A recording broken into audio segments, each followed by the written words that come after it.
parce que toute souffrance à venir peut et doit être évitée, le Parti humaniste veille. Il promeut la non-violence active comme seule option possible pour construire la nation humaine universelle.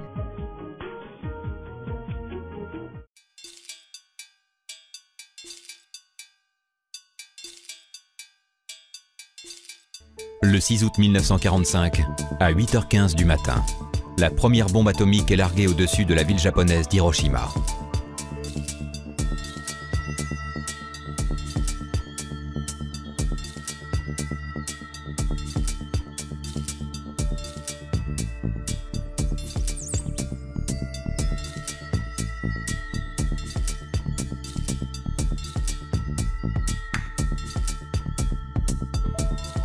Le monde entre dans l'ère nucléaire.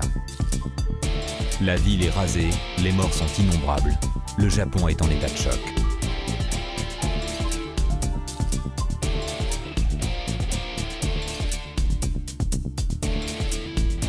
Au Japon, on appelle les survivants d'Hiroshima les Ibakusha, les irradiés.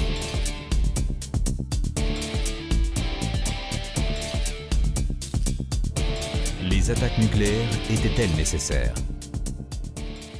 Ça, c'est un jugement moral. Disons que on ne refait pas l'histoire, c'est arrivé. Nécessaire à qui, à quoi, on pourrait disserter longtemps. On peut dire dans l'absolu que ce n'était pas nécessaire parce que les Japonais étaient de toute façon battus. Mais à quoi ça sert de le dire? Puisque de toute façon, ça a eu lieu. De toute façon, on a fabriqué ces armes. Et la question d'aujourd'hui, c'est comment allons-nous réussir à les mettre de côté, quoi, à les éliminer, et donc à réaliser ce qui est prévu par les États dans le traité de non-prolifération. Sans doute le pressentiment plus ou moins diffus d'une possible confrontation future avec l'URSS a-t-il pesé dans la décision d'utiliser l'arme nucléaire. De plus, il fallait tester les effets de la bombe au plutonium. Les militaires et les gouvernements s'approprient la bombe. L'horreur atomique devient une menace omniprésente dans toutes les négociations futures. Mais on voit bien qu'on est dans l'absurde quelque part. Et cet absurde-là pèse sur notre société d'aujourd'hui.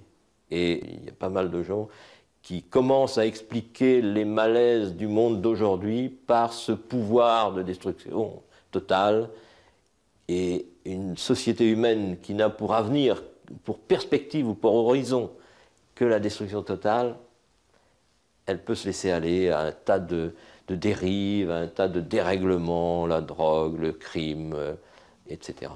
Et je crois que analysons le monde à travers l'arme nucléaire et ça pourra provoquer des décisions nouvelles dans sa gouvernance. Avant même l'explosion des 2 bombes atomiques, le Japon était à genoux.